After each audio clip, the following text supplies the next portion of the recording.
Hello friends, कैसे हो आप सभी।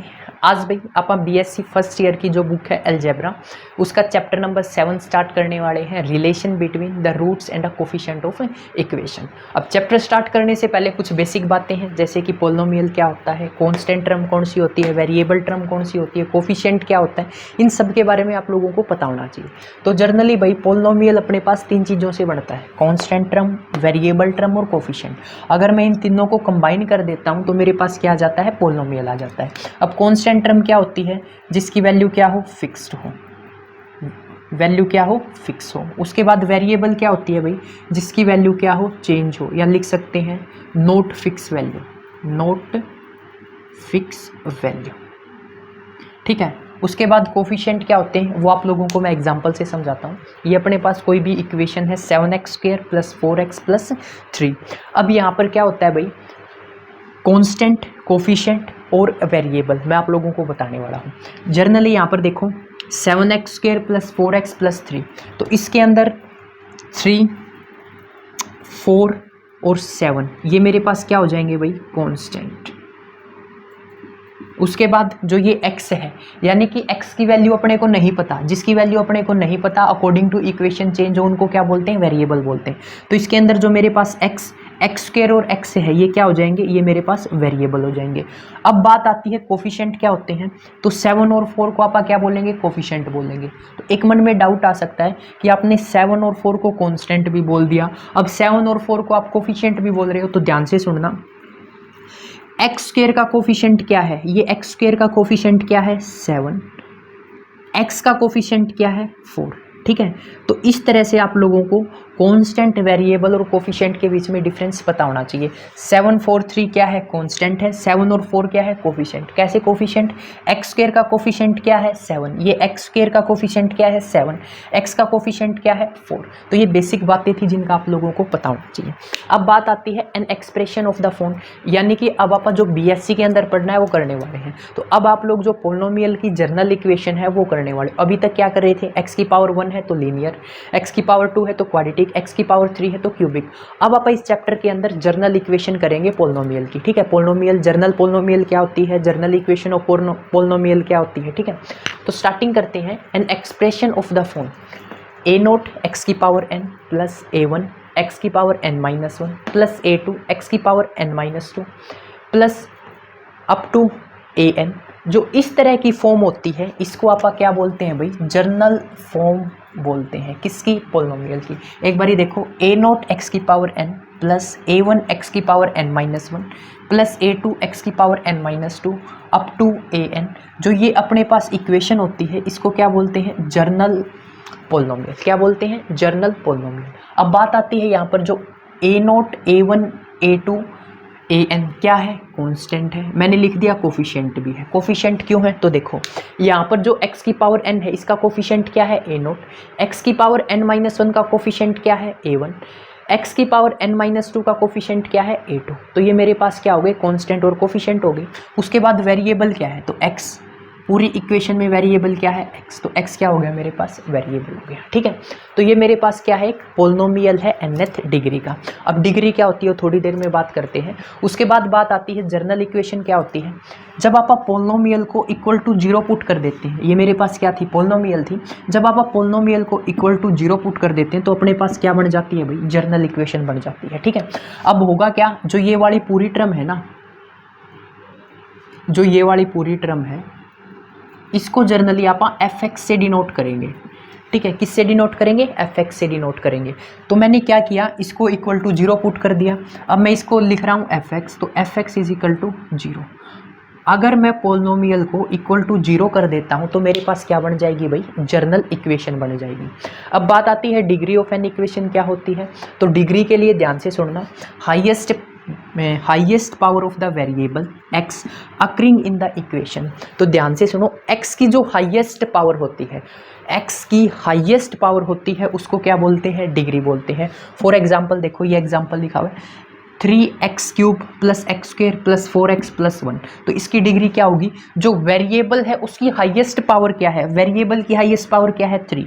तो आप लिख सकते हो जो इसकी डिग्री है वो क्या होगी, 3 होगी। यहाँ पर देखो, ये मेरे पास कोई इक्वेशन है ठीक है। अगर आप लोगों से पूछा जाए इसकी डिग्री क्या है, तो आप लोग कह दोगे भाई जो वेरिएबल है उसकी हाईएस्ट पावर क्या है, 2, तो इसकी डिग्री क्या हो जाएगी, 2 हो जाएगी। ठीक है, तो हाईएस्ट पावर होती है उसको क्या बोलते हैं, डिग्री बोलते हैं। अब कुछ बेसिक बातें हैं डिग्री से रिलेटेड, ये जर्नली आप लोगों से 1 या 2 नंबर में पूछ लिया जाता है कि इसकी डिग्री बताओ, इस इक्वेशन की डिग्री क्या होगी। तो देखो जर्नली आप लोगों को जो बेसिक बातें हैं जिनका ध्यान में रखना हो मैं आप लोगों को बता देता हूँ, उसको लिख भी लेना। x की पावर पॉजिटिव होनी चाहिए भाई। x की पावर का मतलब क्या है, ये जो x की पावर है ना, ये हमेशा क्या होनी चाहिए, पॉजिटिव होनी चाहिए। अगर पॉजिटिव है तो वो पॉलिनोमियल है। ठीक है, पॉजिटिव होनी कंपलसरी है, तभी आप क्या फाइंड आउट कर सकते हैं, डिग्री फाइंड आउट कर सकते हैं। उसके बाद नेक्स्ट टर्म में क्या लिखा है, पावर फ्रैक्शन में नहीं होनी चाहिए। फॉर एग्जाम्पल अगर मैं लिख दूं 7x की पावर 2/3, तो ये फ्रैक्शन होगी ना, तो जो x की पावर है वो कभी भी फ्रैक्शन में नहीं होनी चाहिए। तो ये 2 बेसिक बातें हैं जो आप लोगों को ध्यान में रखनी है, इनसे रिलेटेड एग्जाम्पल भी किए हैं। तो सबसे पहले देखो पावर पॉजिटिव होनी चाहिए, तो फर्स्ट एग्जाम्पल देखो 3x³ + 5x² + 6x + 8 + 4/x + 3/x²। अगर इसको मैं सिंप्लीफाई करूँगा तो इसको लिखेंगे कैसे, देखो 8 + 4, x की पावर 1 है, ऊपर जाएगा तो x की पावर -1, और ये x² ऊपर जाएगा तो x की पावर -2 = 0। और फर्स्ट पॉइंट मैंने क्या बताया है, फर्स्ट पॉइंट यही तो बताया कि पावर पॉजिटिव होनी चाहिए, यहाँ पर पावर क्या है, नेगेटिव। तो इसकी आप अभी आप डिग्री फाइंड आउट नहीं कर सकते, इसको फर्स्ट ऑफ ऑल सिंप्लीफाई करना होगा। अब बात आती है सिंप्लीफाई कैसे करेंगे, तो देखो जैसे आप एलसीएम लेते थे ना, सेम टू सेम वही प्रोसीजर है। इसका एलसीएम लोगे, x², एलसीएम लोगे तो ये हो जाएगा 3x की पावर 5 + x की 4 +³ + 8x² + 4x + 3 = 0। तो अब देखो x की सारी पावर क्या है, पॉजिटिव है। इसका एलसीएम क्या लिया था, x² लिया था ना। अब x² को उस साइड लेके जाएंगे तो 0 × x² क्या हो जाएगा, 0 हो जाएगा, इसलिए मैंने ये लिखा नहीं। तो अब x की हाईएस्ट पावर क्या है, 5, तो इसकी डिग्री कितनी हो जाएगी भाई, 5 हो जाएगी। ठीक है, डिग्री क्या हो जाएगी, 5 हो जाएगी। तो ये भी ध्यान रखना है इन 2 बातों का कि पावर पॉजिटिव होनी चाहिए और फ्रैक्शन में नहीं होनी चाहिए। ठीक है, पॉजिटिव का एग्जांपल मैंने आपको बता दिया। अब एक्चुअली होगा क्या, ये क्वेश्चन आएगा आप डायरेक्ट कर दोगे x की हाईएस्ट पावर क्या है, 3, तो डिग्री क्या होगी, 3, तो क्वेश्चन क्या हो गया, गलत हो गया। तो जनरली करना क्या होता है, सबसे पहले x की पावर अपने को पॉजिटिव करनी होती है। अब नेक्स्ट क्वेश्चन, नेक्स्ट में बोला है कि पावर फ्रैक्शन में नहीं होनी चाहिए। तो ये देखो x की पावर 2/3 है, तो ये क्या है, फ्रैक्शन में, इसकी अभी आप डिग्री नहीं बता सकते। फर्स्ट ऑफ ऑल आप लोगों को इसको क्या करना होगा, सिंप्लीफाई करना होगा। सिंप्लीफाई कैसे करोगे, देखो x की पावर 2/3 को इस साइड छोड़ो, 1 को उस साइड ले जाओ, 2x प्लस का उस साइड जाएगा माइनस का, दोनों साइड क्यूब कर दो। क्यूब करेंगे तो x की पावर 2/3 क्यूब, और इसका क्यूब करेंगे तो -1 का क्यूब। ये देखो 3 से 3 कैंसिल आउट हो गया, और इसको जब आप सोल्व करोगे तो x की हाईएस्ट पावर कितनी आएगी, 3। a का क्यूब, a - b का क्यूब आइडेंटिटी से ओपन करना है। उसके बाद क्या होगा, तो डिग्री क्या हो जाएगी भाई इसकी, x की हाईएस्ट पावर आएगी 3, तो मैं बोल सकता हूँ इसकी डिग्री कितनी हो जाएगी, 3 हो जाएगी। तो ये कुछ बेसिक बातें हैं, जर्नली रिवाइज कर लेते हैं। एक एक्सप्रेशन इस फॉर्म की होती है, उसको आप क्या बोलते हैं, पॉलिनोमियल बोलते हैं। जब आप इस एक्सप्रेशन को = 0 पुट कर देते हैं तो ये जर्नल इक्वेशन बन जाती है। ठीक है, जब इस एक्सप्रेशन को = 0 पुट करेंगे क्या बन जाएगी, जर्नल इक्वेशन। डिग्री क्या होती है, highest power of the variable होती है, उसी को डिग्री बोलते हैं। 2 बेसिक बातें होती है कि पावर हमेशा पॉजिटिव होनी चाहिए, और उसके बाद जो अपने पास है कि पावर फ्रैक्शन में नहीं होनी चाहिए। अगर ये फॉलो करता है तो आप डिग्री आसानी से क्या कर सकते हैं, कैलकुलेट कर सकते हैं। अगर ये 2 चीज़ें आ जाती है तो इक्वेशन को आप क्या करते हैं, सिंप्लीफाई करते हैं। अब अपने पास जो नेक्स्ट टॉपिक आता है भाई वो करते हैं।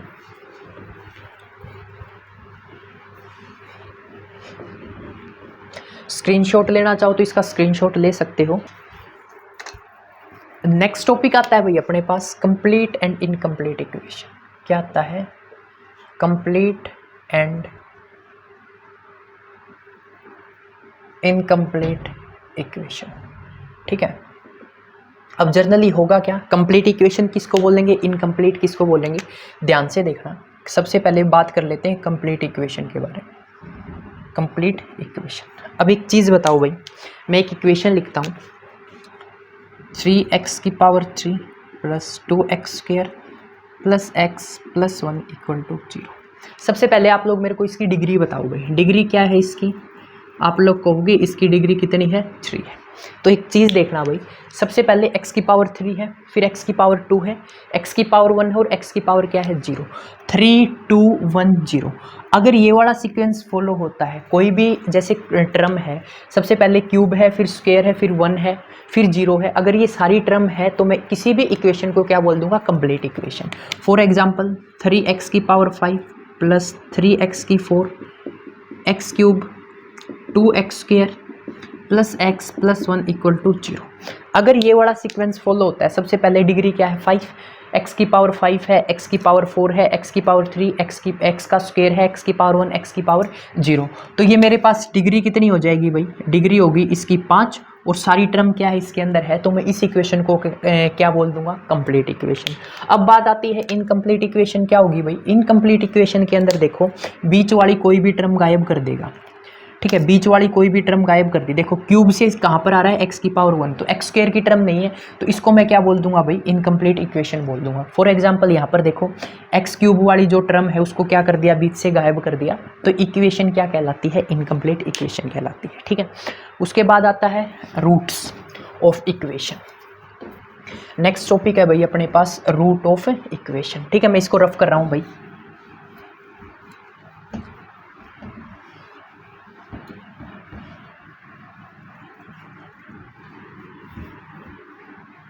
अब रूट होते क्या है भाई, उसको ध्यान से सुनना।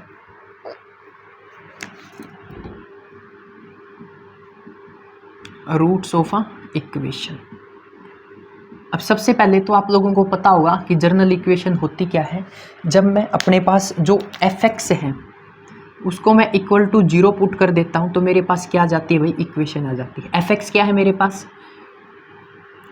fx is equal to a0x की पावर n प्लस a1x की power n minus 1 plus a2x की power n minus 2 up to an। ये मेरे पास क्या है fx। जब मैं fx को इक्वल टू 0 पुट कर देता हूँ तो मेरे पास जनरल इक्वेशन आती है। अब अपने पास आता है कि रूट होते क्या हैं, तो ध्यान से सुनना। जो मेरे पास लेफ्ट हैंड साइड में fx है, लेफ्ट हैंड साइड में क्या है fx है, इसके अंदर x की जगह क्या वैल्यू रखूं, क्या वैल्यू रखें कि मेरे पास क्या वैल्यू रखें जिससे जो मेरे पास लेफ्ट हैंड साइड है वो इक्वल टू 0 हो जाए, ठीक है। ध्यान से सुनना, जो ये लेफ्ट हैंड साइड में fx है इसके अंदर x के अंदर क्या वैल्यू रखूं जिससे मेरी लेफ्ट हैंड साइड क्या आ जाए, 0 आ जाए। और जो वैल्यू रखेंगे, जो वैल्यू रखेंगे वही रूट होगी भाई, वही क्या होगी, रूट ऑफ इक्वेशन, ठीक है। वही क्या होगी अपने पास, रूट ऑफ इक्वेशन। एक बार ध्यान से सुनना, fx इज इक्वल टू 0 है, लेफ्ट हैंड साइड में अपने पास जो x है उसके अंदर क्या वैल्यू रखें जिससे लेफ्ट हैंड साइड क्या हो जाए, 0 हो जाए, और जो वैल्यू रखेंगे वही क्या होगी मेरे पास, रूट होगी। For example 2x square minus 8 equal to क्या है, 0 है। अब ये मेरे पास लेफ्ट हैंड साइड है, तो x के अंदर अगर मैं 2 रखता हूँ, x के अंदर क्या रखता हूँ 2, तो ये वैल्यू क्या हो जाएगी 2 का स्क्वायर करेंगे 4 माइनस 8 इक्वल टू 0, तो ये क्या हो गया 4 2 जा 8 माइनस 8 इक्वल टू 0, तो 0 इक्वल टू 0। तो देखो लेफ्ट हैंड साइड के अंदर x की जगह 2 रखा और मेरे पास जो लेफ्ट हैंड साइड क्या होगी, 0 होगी, तो x इज इक्वल टू 2 इस इक्वेशन का क्या होगा, रूट होगा।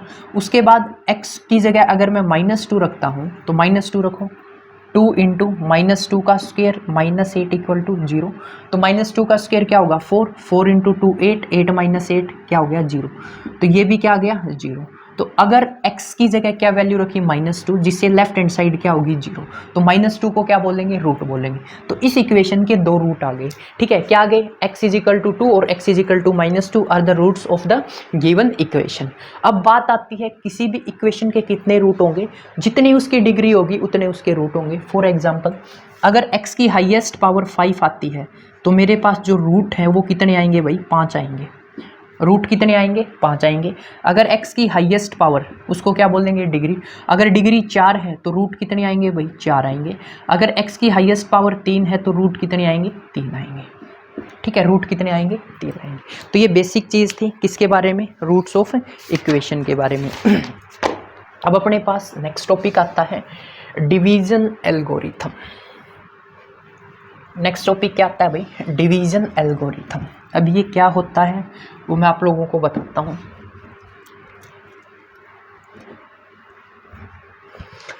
वीडियो को लाइक कर देना भाई अगर आप लोगों को सारी चीज़ें समझ में आ रही है। कमेंट करके ज़रूर बताना सेशन आप लोगों को कैसा लगा। आप लोगों का लाइक और कमेंट हमारे लिए मोटिवेशन का काम करता है, ठीक है। आप लोग कमेंट वगैरह करते हो उससे हमें बहुत मोटिवेशन मिलता है। अब नेक्स्ट आता है भाई अपने पास division algorithm.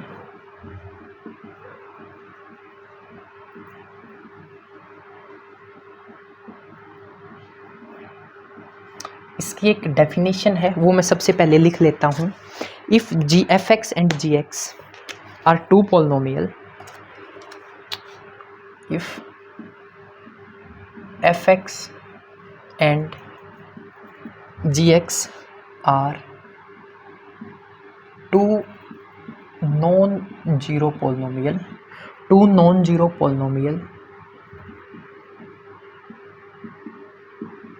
then there exists unique polynomials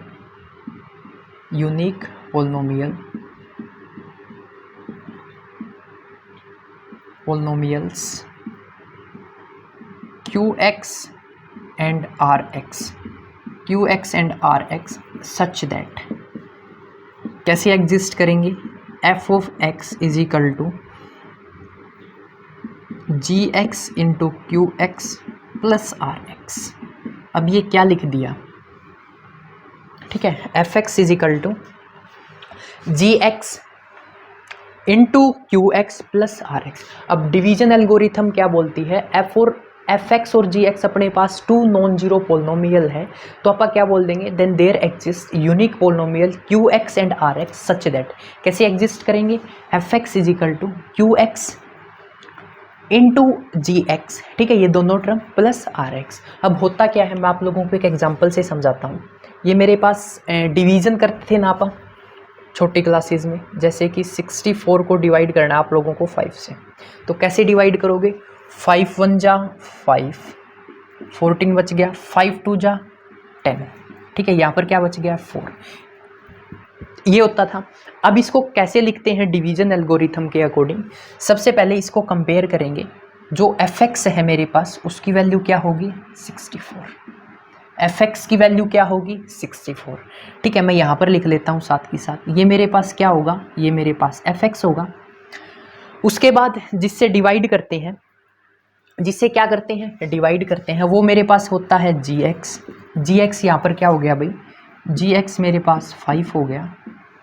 उसके बाद 12 मेरे पास क्या हो जाएगा? कोशेंट हो जाएगा। 12 मेरे पास क्या हो जाएगा? कोशेंट। क्यू एक्स की वैल्यू होगी 12। उसके बाद जो अपने पास रिमाइंडर आएगा उसको आर एक्स बोल देंगे। आर एक्स कितना आया है? 4। आर एक्स मेरे पास क्या आया है? 4। अब आप इसको इस फॉर्म में लिख सकते हैं। कैसे?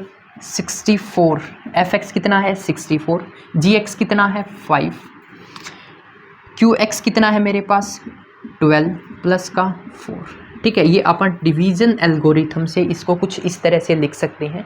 ये आप लोग पहले भी करके आए हो, उसी का नाम डिवीजन एल्गोरिथम लिख दिया, जर्नल फॉर्म बना दी। अगर अपने पास एफ एक्स है और जी एक्स है, कोई नॉन जीरो पोलिनोमियल है, तो उसके बाद क्या होगा? There exist unique polynomial. Unique polynomial exist करेंगे क्यू और आर एक्स। कैसे एग्जिस्ट करेंगे? F x is equal to q x dot f x is equal to g x dot q x plus r x. इस तरह से क्या करेंगे?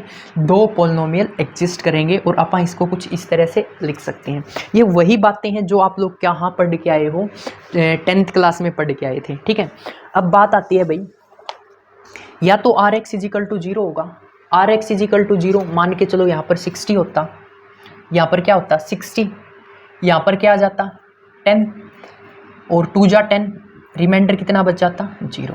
तो ये बोल रहा है या तो रिमाइंडर 0 होगा, क्या होगा? या तो रिमाइंडर 0 होगा। बात ठीक है, रिमाइंडर 0 हो सकता है क्योंकि 60 आया 0 आ गया। या क्या होगा भाई? जो मेरे पास डिग्री ऑफ आर एक्स है, डिग्री ऑफ आर एक्स है, वो हमेशा लेस देन होगी डिग्री ऑफ जी एक्स से। डिग्री ऑफ जी एक्स से। अब इसका मतलब क्या है? अगर मैं आप लोगों को डिग्री के बारे में बताता हूँ, आप लोग आर एक्स की डिग्री देखना और आप लोग जी एक्स की डिग्री देखना, ठीक है। तो एक्चुअली होगा क्या, जो आर एक्स की डिग्री है वो छोटी होगी किससे, जी एक्स से, यानी कि ये वाली डिग्री कम होगी इससे। फॉर एग्जांपल अगर यहाँ पर टर्म है एक्स की पावर 5 प्लस एक्स की पावर 2 एक्स की पावर 1 प्लस 1, ये वाली टर्म है, तो रिमाइंडर में हमेशा भाई x प्लस 1 आएगा। यहाँ पर डिग्री 2 है तो यहाँ पर डिग्री क्या आएगी, 1 आएगी, और यहाँ पर डिग्री क्या आ सकती है, 0 भी आ सकती है। तो ये चीज़ का ध्यान रखना, या तो इसकी डिग्री क्या होगी, इससे कम होगी, या यहाँ पर क्या होगा, 0 होगा। ये एक बेसिक सी बात है जो बुक के अंदर लिखी हुई है, जस्ट बता दी, आप लोग कन्फ्यूज ना हो इसलिए से। अब बात आती है नेक्स्ट टॉपिक है अपने पास, रिमाइंडर थ्योरम, ठीक है। नेक्स्ट है अपने पास रिमाइंडर थ्योरम। वीडियो अच्छे से चल रही है। नेक्स्ट आती है अपने पास रिमाइंडर थ्योरम। अब रिमाइंडर थ्योरम क्या बोलती है भाई, ये भी एक डेफिनेशन है, ध्यान से सुनना। If f x is a polynomial, if f x is a polynomial, then fh is the remainder, fh is the remainder when fx is divided by, when fx is divided by x minus h। ध्यान से देखना भाई, मेरे पास क्या होगा, F x कोई भी polynomial है और एफ एच क्या है, मेरे पास रिमाइंडर है। जब आप एफ एक्स को डिवाइड कर रहे हैं एक्स माइनस एच से, अब इसका मतलब है क्या, तो देखो मैं बनाता हूँ इसको, ये मेरे पास एफ एक्स है, यही तो बोल रहा है, f x is divided by x minus H. जब आप एफ एक्स को एक्स माइनस एच से क्या करते हैं, डिवाइड करते हैं, तो मेरे पास यहाँ पर क्या आएगा, एक कोशेंट आएगा, और यहाँ पर मेरे पास क्या आएगा, रिमाइंडर आएगा, ठीक है। ये तो आप लोगों को पता लग गया। अब इसको लिख कैसे सकते हैं, जैसे कि मान लिया ऑन डिवाइडिंग, मैं यहाँ पर आता हूँ भाई, यहाँ पर लिख देते हैं एक लाइन, तो on dividing,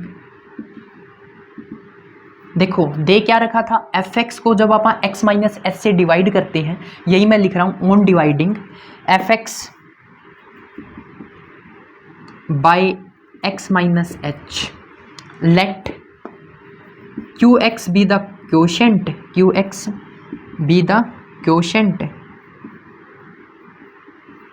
and rx be the remainder, rx be the remainder।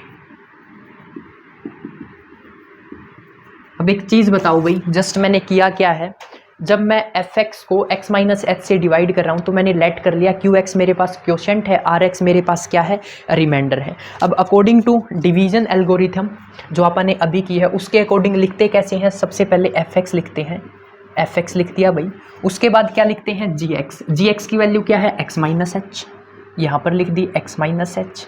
उसके बाद क्या लिखते हैं, क्यू एक्स जो मेरे पास क्वोशेंट है, प्लस में आर एक्स, ठीक है। ये मैंने क्या लिख दिया, डिवीजन एल्गोरिथम से इसको क्या लिख दिया, इस तरह से लिख सकते हैं। उसके बाद मैंने क्या किया, put x is equal to h, क्योंकि ये इसको डिवाइड कर रहा है, तो x की जगह h रखेंगे, तो ये मेरे पास x की जगह h रख दिया, x की जगह h रखेंगे, h माइनस एच, यहाँ पर क्या आ गया, Q x plus r H, ठीक है। तो देखो h माइनस एच क्या हो जाएगा, 0, f h is equal to 0 plus r h. तो यही तो अपने को प्रूफ करना था कि एफ एच मेरे पास क्या होगा, रिमाइंडर होगा। तो देखो एफ एच मेरे पास क्या आ गया, आर एच आ गया, यानी कि रिमाइंडर आ गया। यही अपने को क्या करना था, प्रूफ करना था। मेन चीज़ है डिवीजन एल्गोरिथम। इसको लिखते कैसे हैं, एफ एक्स लिखते हैं सबसे पहले, यानी कि जो बीच में टर्म होती है जिससे अपने को क्या, जो कोई टर्म आप डिवाइड करते हैं, जिससे डिवाइड करते हैं वो यहाँ पर लिखते हैं इनटू क्वोशेंट, जिससे डिवाइड किया इनटू दिस प्लस में रिमाइंडर। याद करने की सिंपल सी टेक्निक है, ये दोनों टर्म है इनकी मल्टीप्लाई करनी है, प्लस में ये करना है, इसके इक्वल रखना है, ठीक है। ये मेरे पास क्या होगी, ये डिवीजन एल्गोरिथम, वो मेरे पास remainder theorem. Remainder theorem just क्या बोलती है भाई, अगर एफ एक्स पोलिनोमियल है, एफ एच क्या होगा, रिमाइंडर होगा। कब रिमाइंडर होगा, जब आप एफ एक्स को डिवाइड करेंगे एक्स माइनस एच से। वही तो मैंने किया है, जस्ट इसको डिवाइड करके डिवीजन एल्गोरिथम लगाई। सबसे पहले मैंने ये लिखा, फिर मैंने मान लिया कि क्यू एक्स क्वोशंट है, आर एक्स क्या है रिमाइंडर। डिवीजन एल्गोरिथम से इसको ऐसे लिख दिया, लिखने के बाद एक्स की जगह एच पुट कर दिया। एच पुट करने के बाद देखो जो एफ एच है वो मेरे पास क्या आ गया, रिमाइंडर आ गया। यही अपने को क्या बताती है, रिमाइंडर थ्योरम बताती है। ठीक है, उसके बाद जो अपने पास नेक्स्ट टॉपिक आता है भाई, वो आता है सिंथेटिक डिवीजन। क्या आती है, सिंथेटिक डिवीजन। अब बात आती है कि सिंथेटिक डिवीजन करने की ज़रूरत क्या है, अपने को ये क्यों पढ़ना है, पढ़ने से क्या फ़ायदा होगा। ठीक है, सारी चीज़ें आप लोगों को मैं बताता हूँ।